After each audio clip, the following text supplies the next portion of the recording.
Welcome to the Containment Zone. There is a city beneath the city, one that should not exist, yet does. Its bricks are echoes.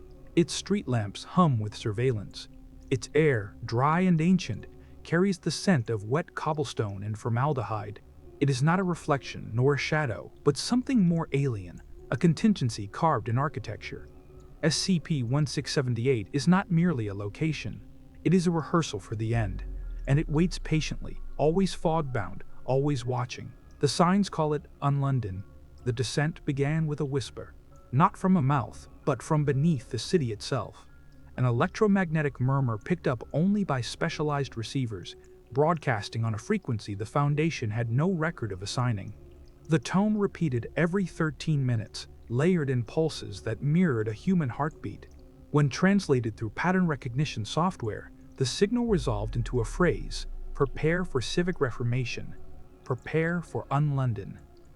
They found the access point beneath an unused section of the Bakerloo line, behind a rusted emergency door welded shut with lead filaments.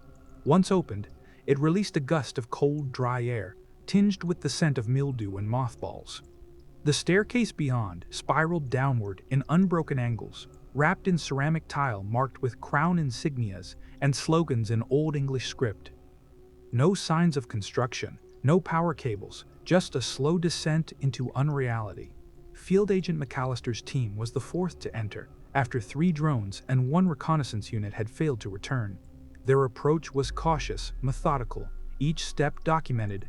The stairwell descended deeper than the Foundation believed London's geological strata allowed. 43 minutes of silence broken only by the soft drip of unseen condensation and the radio static that flared at odd intervals, like an old phonograph trying to breathe. At last, they reached a gate, wrought iron, baroque, flanked by lion statues with faces eroded not by time, but design. The gate creaked open without resistance. They had arrived. The city before them was submerged in fog, yet lit with a pale lavender glow that had no apparent source. It was London in outline, but not in soul. The skyline echoed familiar shapes. Big Ben, the London Eye, but each was subtly wrong. The clock tower bore no clock. The eye rotated in reverse. Buildings were clean, windows unbroken, but there were no people. Instead, there was order. Perfect, unsettling order. The streets were paved in stone too smooth for real age.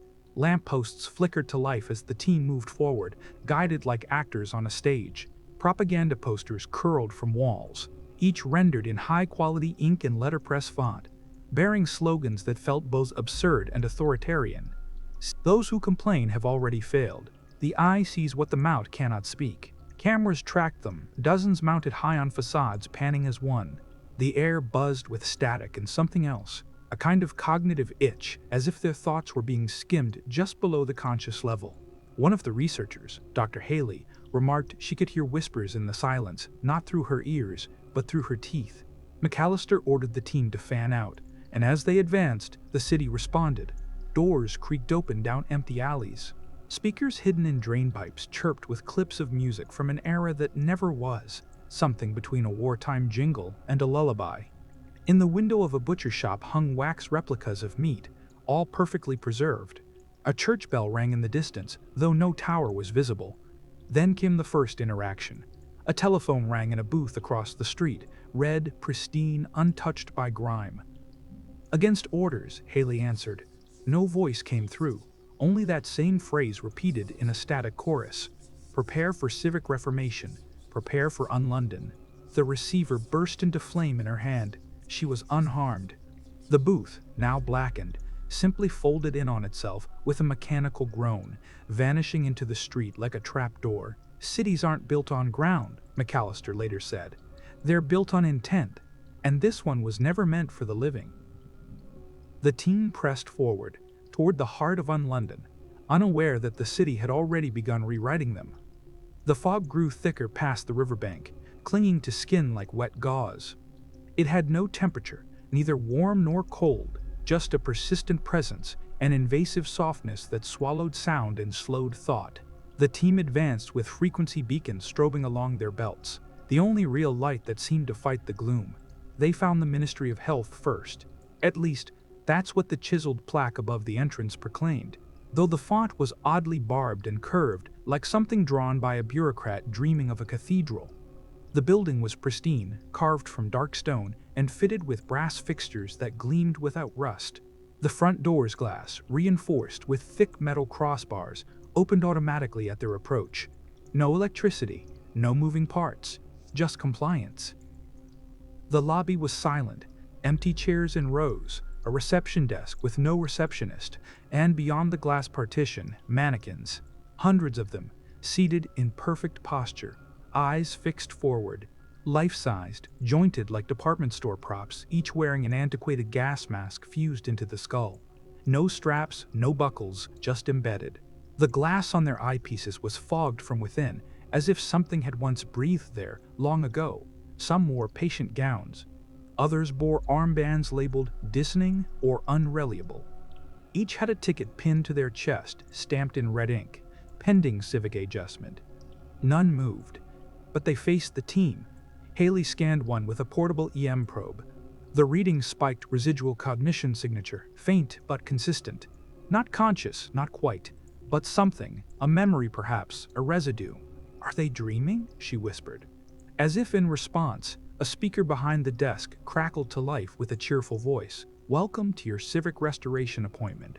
Please remain seated. The ministry is processing your behavioral recalibration." The mannequins turned their heads in unison, just a few degrees, but it was enough. Panic began to leak at the edges of the team's composure. McAllister barked orders, no engagement, no contact, fall back. But as they stepped back into the fog, another sound joined the static hum, the soft echo of shoes on tile. Not theirs, they never saw anyone, but the fog shifted unnaturally behind them, rearranging itself like a veil pulled across something that refused to be named.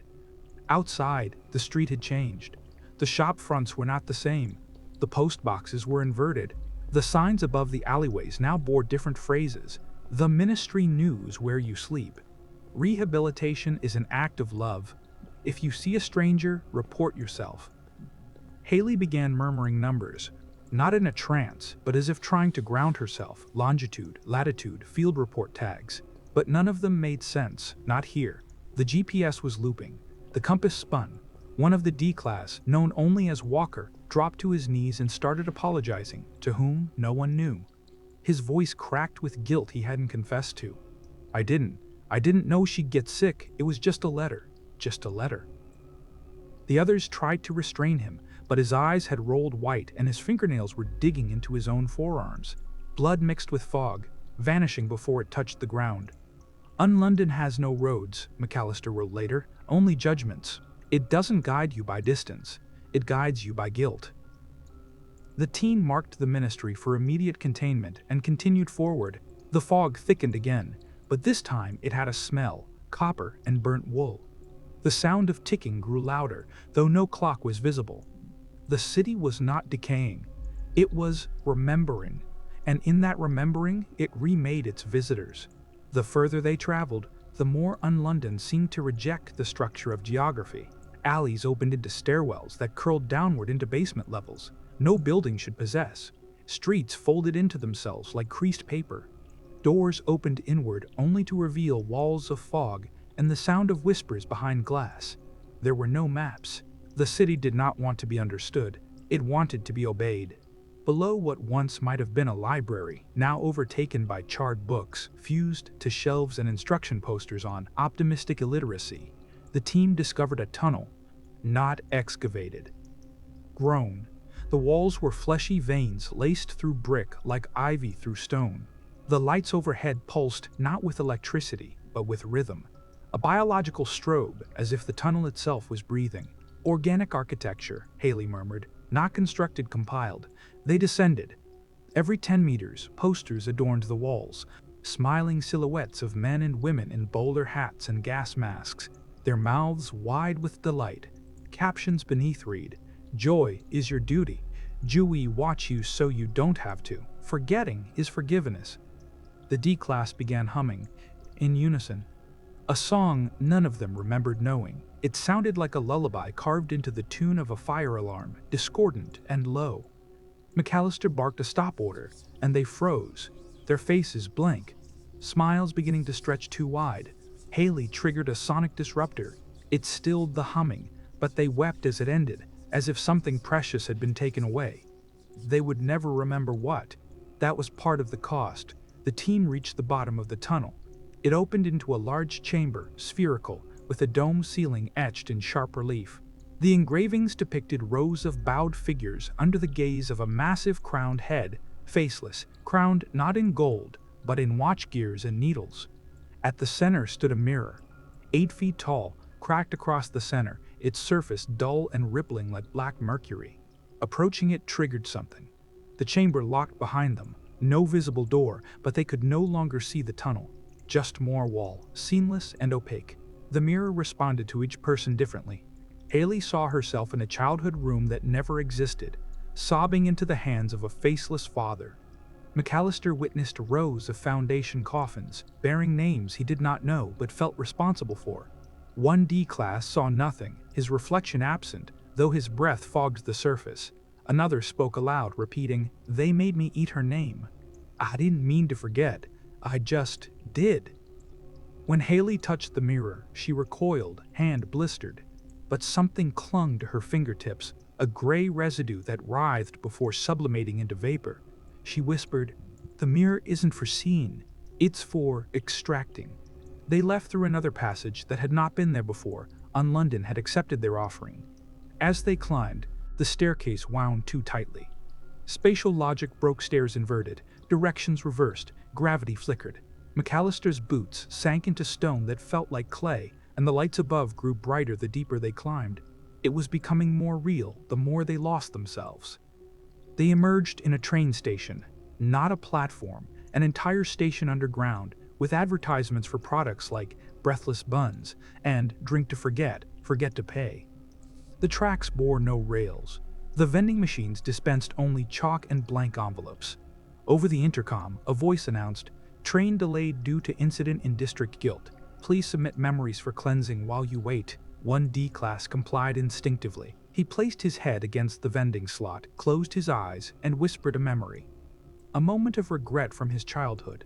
The machine issued a paper ticket with nothing printed on it. He cried for an hour after. Haley noted, "This place thrives on the act of offering, but not physical offerings, psychological ones, memory, identity, guilt, surrender." Above them, the clock face displayed 13,013. It did not move. The air grew dense, not thick with moisture or scent, but with awareness, like the entire city had turned its gaze inward, focusing on them. UnLondon no longer behaved like an abandoned place. It moved with purpose. Haley's boots tapped along a cobbled road that hadn't existed the day before. Her journal entries had started to contradict themselves. Landmarks she recorded vanished upon second inspection, staircases reversed, and objects once cataloged now insisted they had always been something else. There was a fountain at the heart of a square where the city never stopped raining. The water rose upward, cascading skyward into a churning spiral. It sprayed out shapes, teeth, coins, old-fashioned spectacles, all caught mid-ascension as if gravity had suffered a failure.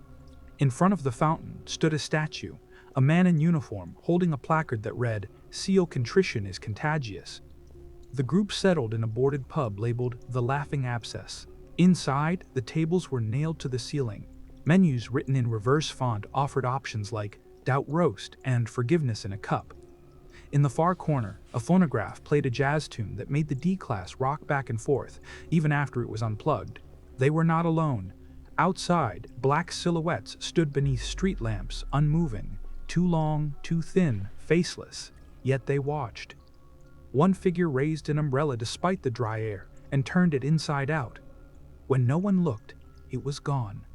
Another stood on a rooftop, limbs bent wrong, head tilted as if listening for something too quiet to exist. Haley recorded the figures in her log. Sentinels?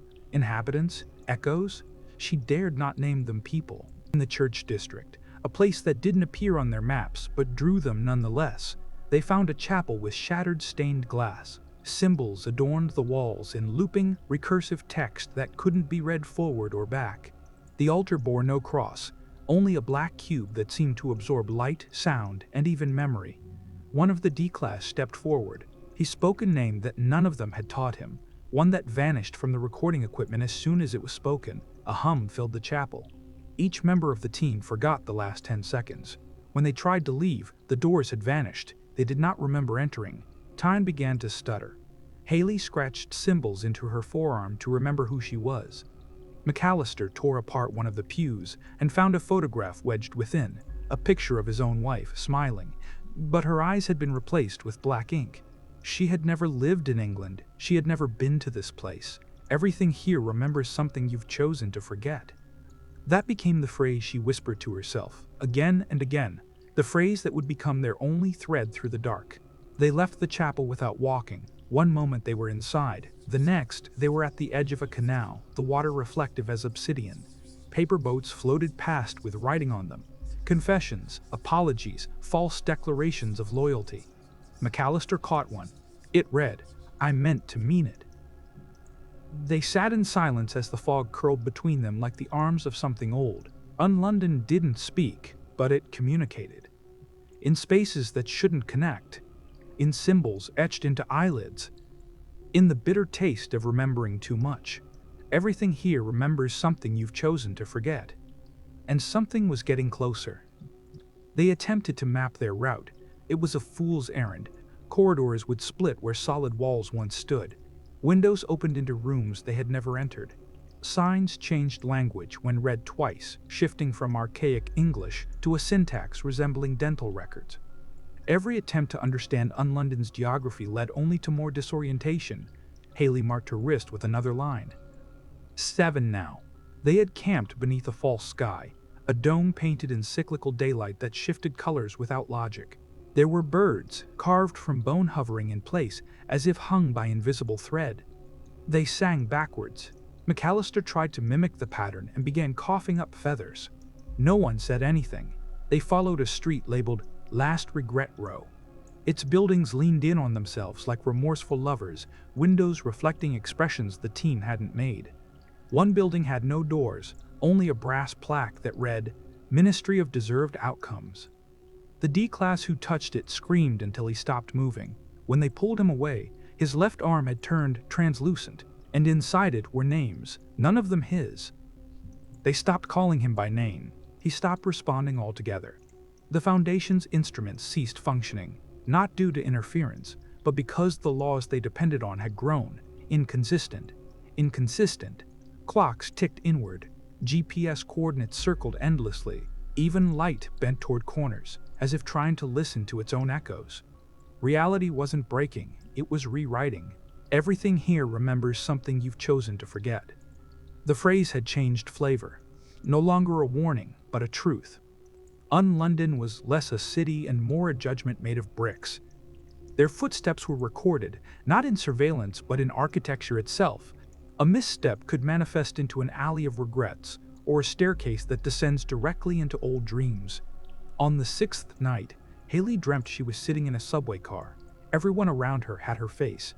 All of them stared silently until one said, "You promised to be better." She woke up holding her own report card from age 10. She had failed handwriting. The train stations were worse. In one, they found no rails. Only rows of empty chairs and screens broadcasting interviews with their loved ones, each one answering the same question. What did they leave behind? None of them mentioned the team. Haley's brother said, "She was always more ghost than sister." The others sat in silence. One by one, the team began showing signs. Their words would vanish from recordings. Their reflections moved a beat too late. They forgot names, first their own, then each other's. McAllister taped a label to his chest. "Do not forget me." Later, Haley found the same note taped to the inside of her eyelids. The city was learning them. More than that, it was integrating them. On the 8th day, they discovered a courtyard surrounded by mirrors, each one cracked in the shape of an apology. When Haley stepped inside, her reflection didn't mimic her. It turned to face her directly and whispered, "You shouldn't have come back." She never had. The D-class, silent since the transformation, wrote a phrase on the wall in charcoal. "You are not welcome here until you forget that you were ever anything else." They moved on. Each brick, each whisper, each flicker of lamplight seemed part of a breathing whole. UnLondon was not a city that had died. It was a city that remembered dying, over and over, through every trespasser who dared learn its name. Everything here remembers something you've chosen to forget. And now, it remembered them. It began with a sound soft at first, like distant parchment unraveling, then a low, rhythmic cadence, as if a council of chairs was shifting in unison. The team had stumbled upon the center of UnLondon, though no map had led them there. The city's gravitational pull, its will, had drawn them inward like a swallowed thought. The Ministry Square stretched before them, an expanse of scorched cobblestone surrounded by monolithic government buildings. Their windows were blind, their doors locked from the inside. At the heart of the square stood the Parliament, its spires cloaked in soot, its banners ragged with time and guilt. The air had a texture now, chalky, metallic, and dry. It clung to the tongue like regret. No guards, no people, only presence. Inside, the Parliament reeked of ceremony long since abandoned. Its floor was littered with half-burned papers, each inscribed with verdicts. All the ink had run sideways. The seats were filled not with bodies, but with impressions. Discolored cloth, sunken cushions, the echoes of weight that had long since dissipated. Still, one could feel their gaze, as if the city was watching through their absence. Haley stood before the speaker's podium. She did not remember climbing the steps. Her hand hovered above the gavel. Her mouth opened. "I did not mean to return." The statement was hers, yet not entirely. The words tasted rehearsed. Each member of the team stood where history had placed them, assigned unknowable roles. McAllister at the Ministry of Silence, the silent D-class beneath the banners of memory extraction. The others dispersed among agencies that felt invented, yet too accurate to be false. The Office of Selective Mourning, the Department of Personal Denial, the Bureau of Self-Erasure. The Parliament did not respond with sound. It answered with vision. The stained glass panels above flickered to life, one by one, depicting memories not from the city, but from the intruders themselves. Haley watched her own childhood projected 10 meters high, her hiding under a bed as her parents argued, the words forgotten, but the fear intact. Another panel showed McAllister weeping in a server room, surrounded by fried equipment. Another showed the D-class slamming a door on a burning crib. These were not random. UnLondon had been building them into its archive.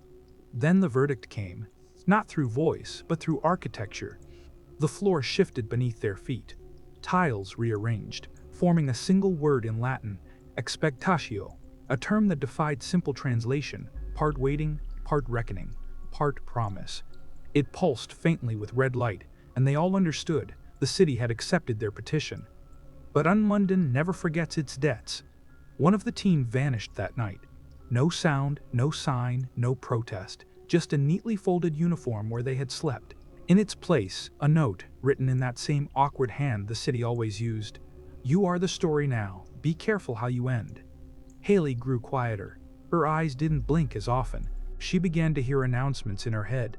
The same booming voice from the train stations, now echoing her own thoughts. All passengers are reminded, memory is a privilege, not a right. The city was not consuming them. It was offering them roles. It wanted them to stay. Their suits started flickering. Foundation issued technology now repurposed to display directions that didn't exist, compass needles pointed inward, cameras recorded in reverse. At one point, a hallway whispered Haley's name repeatedly until she answered it aloud, and the door opened to a room full of birthday cards addressed to her. None of which she remembered receiving. Everything here remembers something you've chosen to forget. But the Parliament? It remembers why you forgot in the first place. Haley didn't sleep anymore. She merely blinked slower, each lapse in vision folding time inward like origami, until whole minutes dissolved between heartbeats. The others were dwindling too, in strange and quiet ways. McAllister spoke only in past tense, referring to moments that hadn't yet happened. One of the agents began communicating exclusively through London Underground codes. The D-class scratched sigils into the walls with fingernails sharpened by ritual, and when confronted, simply said, "I don't remember learning this," but UnLondon remembered everything, and it had restructured itself to keep them. The sky was no longer sky. It had inverted, becoming a massive dome of plasterwork and cracked mirrors, reflecting their own images in warped geometries. Buildings now opened inward, staircases leading to familiar rooms that had never been entered before. At one point, the Ministry Square was entirely gone. replaced with a tea shop where every item on the menu was an apology. I should have called. You deserved better. It wasn't your fault. They didn't eat, but the cups emptied. Each step forward pulled them deeper into themselves. The city didn't physically expand, yet the journey grew longer. Time frayed, memory splintered. What was once exploration became pilgrimage. Haley had begun speaking to walls, whispering confessions, not for forgiveness, but for documentation. And the walls responded, through floorboards that breathed, through mirrors that steamed with their secrets, through posters of Queen Victoria that now moved slightly, eyes tilting just enough to notice. There was no containment anymore, only observation. UnLondon had ceased pretending to be a city. It had become a cathedral of self-awareness, built not of bricks and fog, but of regret and recursion. It didn't merely trap them, it reflected them with terrifying accuracy. Every wrong turn in their personal histories became a physical street. Every doubt a detour. Every memory misremembered now printed on old newspapers handed to them by skeletal postmen in bowler hats. One corridor led to an office filled entirely with file cabinets. Inside each drawer were folders labeled with their names. Inside each folder, not documents but voice recordings, not of past missions but of future breakdowns. One tape featured Haley begging to forget something she hadn't yet experienced. Another showed McAllister swearing allegiance to something he couldn't name. It was here that they realized. UnLondon is the final assignment. Not a location, but a verdict. Not a punishment, but a form of intimacy. Eventually, they stopped trying to escape. Eventually, they stopped asking if they were alone. Eventually, they began writing reports for the city itself. Haley composed her last entry into her Foundation logbook by hand. It was found scratched into the wallpaper of a flat modeled after her childhood home. The doors do not open. The city has chosen its residents. I am no longer part of the Foundation. I am part of its archive now. If you come here, come gently. The walls are made of memory, and memory bleeds. The file was flagged anomalous due to its recursive metadata. It had been created decades before Haley ever joined the Foundation. Some believe UnLondon is still expanding, rewriting itself with every failed exfiltration. Others claim the city was never real at all, merely a mental construct shared by personnel exposed to cognito hazards. But the final recording pulled from McAllister's helmet contradicts both theories. His last words, whispered through static, were, "Every city is a ghost. Some just don't know it yet." And beneath that, as always, the faint whisper embedded deep into every surface of UnLondon's myth, "This is the end of the line. Please mind the gap."